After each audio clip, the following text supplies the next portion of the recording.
So I've been wanting to get around to this video for a little bit of time now, and I want to let everybody know, if you're in the New York City area, if you're going to be at the theater at Madison Square Garden come July 26th, your boy BT will be there. That'll be my next time I'm going on the road for my next set of fights that I'll be at. It's going to be a good night of boxing. It'll be interesting and very intriguing night of boxing, because I've never been to a Zuffa Boxing show, so it'll be my first time going. It'll be a new experience for me. So if you see me in New York City, if you're going to be in the New York City area, feel free to holler at your boy and say what's up. Now, July the 26th, the former IBF 140-pound world champion Richardson Hitchins, he will be making his Zuffa Boxing debut. He signed this mega millions lucrative contract with Zuffa Boxing that he talked about, and it did come with criticism. It did come with scrutiny, because a lot of people feel like he ducked Oscar Duarte. This is all coming off the heels of people feeling like he ducked Super Matias. And nonetheless, Richardson Hitchins had a lot to prove, and he still believes in himself being one of the best fighters in the world, right? So it's a big moment for him, and it's a big moment for Zuffa Boxing, because this will also be the first Zuffa Boxing show in the New York City area at the Garden, at the theater at Madison Square Garden. So it's a big deal. It's a huge deal. And he's got a good opponent in front of him, a guy that's tough, that's strong, a come forward Mexican fighter, a guy that does have some skin in the game, a guy that has beat some good fighters. We're talking about none other than Ricardo Salas. Yes, that Ricardo Salas, the same Ricardo Salas that knocked out Romain Villa in 3 rounds, the same Ricardo Salas that beat up on Jesus Sriracha, who's another good fighter on Zuffa Boxing, right? So it's a good matchup. It's that classic matchup of boxer versus pressure fighter. We've seen Hitchens have problems with the style before in the past. Gustavo Lemos is a good example of that.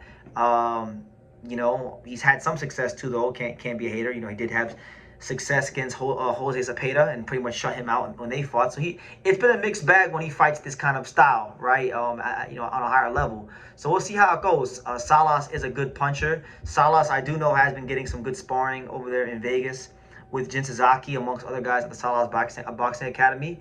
But those guys are not Richardson Hitchens. They don't have his jab. They don't have his command of distance. They don't have those things. So he's going to have a lot to work out with, getting past that long-rangey frame of Richardson Hitchens.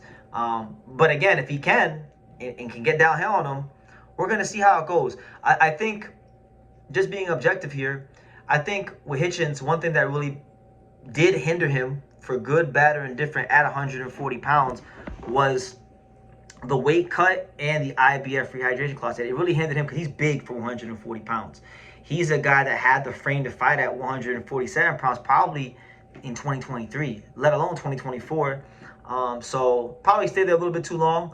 This fight will be contested at welterweight, so that 7 extra pounds could do a whole world of good for Hitchens. And you might see, I'm intrigued to see what kind of snap and punching power Hitchens is going to have. How much energy and how much strength will he retain? Because if Hitchens can become a somewhat threatening puncher at 47, I think it changes the whole equation for him, because he's already a world-class boxer, technically speaking, from the outside with his jab. But if he becomes the kind of fighter that can hurt you with a bit more regularity, that's gonna even enhance what he already does great, which is box from the outside and jab and sharpshoot down the middle when he needs to. So yeah, I'm not really sure what all this is going to lead to, because again, there's still a lot of questions with Zuffa. Is Zuffa going to work with the sanctioning bodies? Can Hitchens go and fight certain guys?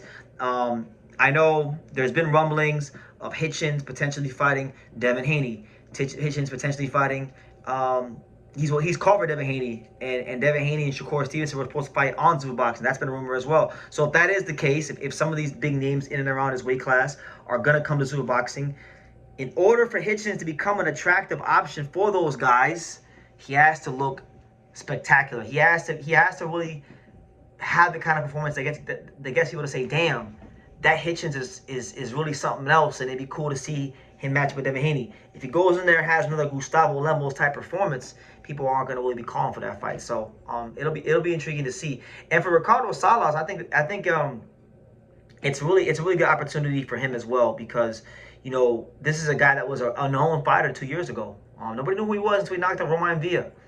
And he's been on a rampage since then.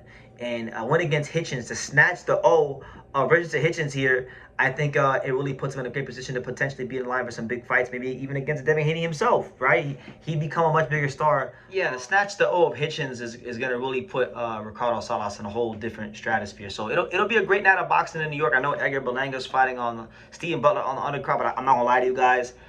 That fight is trash. You know, that fight's just designed to make Berlanga look good. So I don't really care much about that fight. I think it's slop. I think it's cannon fodder. We'll see if it winds up, if I'm wrong, if it winds up being a good fight. But I don't care for that fight. Steve Butler has never really been anybody that I've gotten, you know, that's really ever showed anything at the top level.